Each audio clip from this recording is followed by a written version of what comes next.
Everyone, good morning. आणि मागच्या ब्लॉगमध्ये मी विचारलेलं बगूर म्हणजे काय, तर सगळ्यांनी बरोबर उत्तर दिलंय. बगूर म्हणजे माशाचं डोकं. आणि त्याचबरोबर तुमची ही सुद्धा कमेंट कॉमन आहे की ताई तुझं स्किन केअर रूटीन सांग. तर लवकरच मी त्याचा एक ब्लॉग करीन तुमच्यासाठी. आणि इथे घेतलेली मम्मीनी कंटोल्याची भाजी करायला. मला बोलते आज आपण कंटोल्याची भाजी बनवू, कारण का आज होता सोमवार, तर आमचं व्हेज असतं. मस्तपैकी बनवायला घेतलं. एका साईडला मी घेतली डाळ लावायला.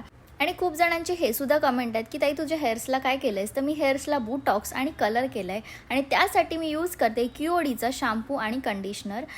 तर आजच्या ब्लॉगमध्ये आपण देणार आहोत आपल्या सपोर्टरच्या कमेंट्सचे रिप्लाय. तर लास्टपर्यंत ब्लॉग बघा. इकडे घेतलेला मम्मींनी जेवायला, माझे ब्लॉग बघतात एका साईडला, आणि मी घेतलं आहे दुधी हलवा खायला. आणि ते आलेले आमचे रोहित भाऊ बोलतात वहिनी नका शूट करू माझं, वहिनी नका शूट करू. मी भाऊ तुम्ही परत जा आणि परत एंट्री मारा आणि बघा कशी त्याचबरोबर कमेंटमध्ये हे सुद्धा होतं की ताई तुझ्या घरी मावशी नाही आहे का कामाला, तर एक नाहीत दोन आहेत, पण आपल्या घरातली कामं ही आपल्याला करायलाच लागतात. आणि माझं एक पार्सल आलेलं ते मी ओपन करून बघत होती. ते झाल्यावरती आम्ही निघालो बाहेर जायला. आणि बाहेर कुठे चाललेलो तर आम्ही चाललेलो बाप्पा बघायला. आणि मी मस्तपैकी रेडी होत होती. सो हा शर्ट तुम्हाला आवडला असेल तर मला नक्की कमेंटमध्ये सांगा. मी सांगेन की कुठून परचेस केला. तुम्ही बघू शकता त्याची लेस खूप क्यूट आहे. सो एकदम बेसिक आणि स्वीट आहे. एका साईडला मी घेतलेली भरलेली कारली खायला. गाईज मी फर्स्ट टाईम भरलेली कारली खात होती आणि ॲक्च्युअलमध्ये ती खूप भारी होती टेस्टला. मला खूप जास्त आवडली. तर त्यासोबतच ह्यांनी आणलेला म्हात्रे वडेवाल्यांचा वडापाव, म्हणजेच आमच्या बाबांच्या दुकानातनं. जर कोणी डोंबिवलीत राहत असेल ना तर त्यांना माहिती आहे की म्हात्रे वडेवाले किती फेमस शॉप आहे. तिथे खूप टेस्टी वडापाव भेटतात.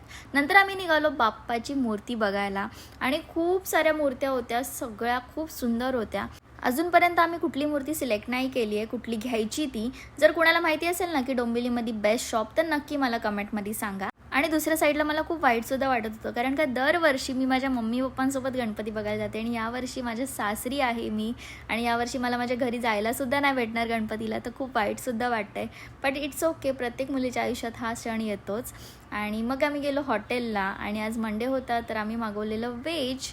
मग त्यानंतर आलो आम्ही घरी. सो व्लॉग आवडला असेल तर नक्की लाईक कमेंट करा आणि भेटूया नेक्स्ट व्लॉगमध्ये.